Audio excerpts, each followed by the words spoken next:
আসসালামু আলাইকুম বন্ধুরা, যে যেখান থেকে আমার ভিডিওটা দেখছেন দেশে বিদেশে সবাইকে আন্তরিক ভালোবাসা ও অভিনন্দন জানিয়ে শুরু করছে আজকের ভিডিও। সবাই কেমন আছেন? আশা করি আল্লাহর রহমতে ভালো আছেন।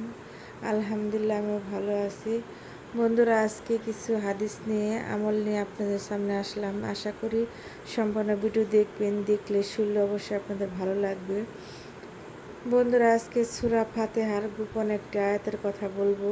এই আয়াতটি পড়লে আপনাদের মনের আশা, নেক আশা, আপনাদের অভাব অনটন আল্লাহর রহমতে সব কিছুই দূর হবে।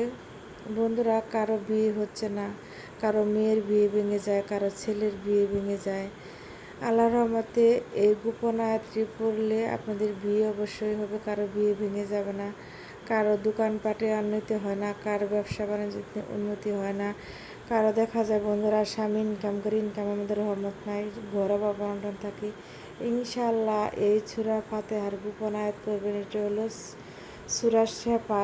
এই সূরাটি পড়লে আপনাদের আল্লাহর রহমতে আপনাদের নেক আশা পূর্ণ হবে, অভাব অনটন দূর হবে।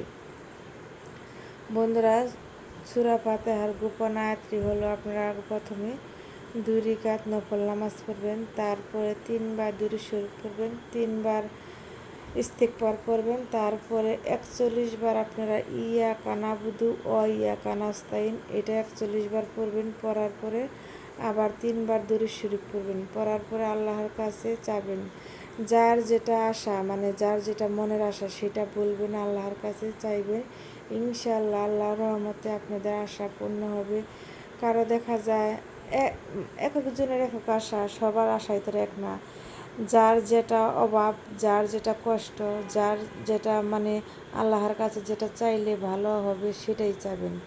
আল্লাহর রহমতে দেখবেন কয়েকদিনের মধ্যে ইনশাআল্লাহ আপনাদের আশা পূর্ণ হবে, অনটন দূর হবে, আপনাদের ঘরের থেকে রিজিকে বরকত আসবে, কারো দুঃখ কষ্ট থাকবে না। এই সূরা আমাদের শেফা আছে। এই সূরার মাধ্যমে আল্লাহর কাছে চাইলে আল্লাহ কারো আশা পূর্ণ নিরাশ করে না, সবার আশা আল্লাহর রহমতে পূর্ণ করে। ইনশাআল্লাহ আল্লাহর রহমতে আপনাদের আশা আল্লাহ পাক পূর্ণ করবে। আল্লাহর কাছে এভাবে একবার চেয়ে দেখেন, ইনশাআল্লাহ আল্লাহর অশেষ কৃপা মেহেরবানিতে আপনাদের সকল অভাব অনটন দূর হবে, সবার মনের নেক আশা আল্লাহ পাক পূর্ণ করবে। বন্ধুরা, আমি যেভাবে বলি, আমি যেভাবে করি সেটা আপনাদেরকে বলছি। যদি আমার কথা ভুল ত্রুটি হয় বা মানুষ মধ্যে ভুল হয়তো বলতে যেয়ে ভুল হয়ে যায়, কারোর সামনে কথা বলে একটু ভুল হতেই পারে, মোবাইলের কথা বন্ধুরা সামনে একটু মানুষের একটু ভুল হয়ে যায়, যদি ভুল ত্রুটি হয় ক্ষমার দৃষ্টিতে দেখবেন। আমি সবার জন্য দোয়া করে আল্লাহ পাক সবার আশা যেন পূর্ণ করে, সবাইকে যেন আল্লাহ পাক সুস্থ রাখে, ভালো রাখে। আজ এই পর্যন্তই। সবার জন্য শুভকামনা ও দোয়া রইল। সবাই ভালো থাকবেন, সুস্থ থাকবেন। আল্লাহ হাফিজ।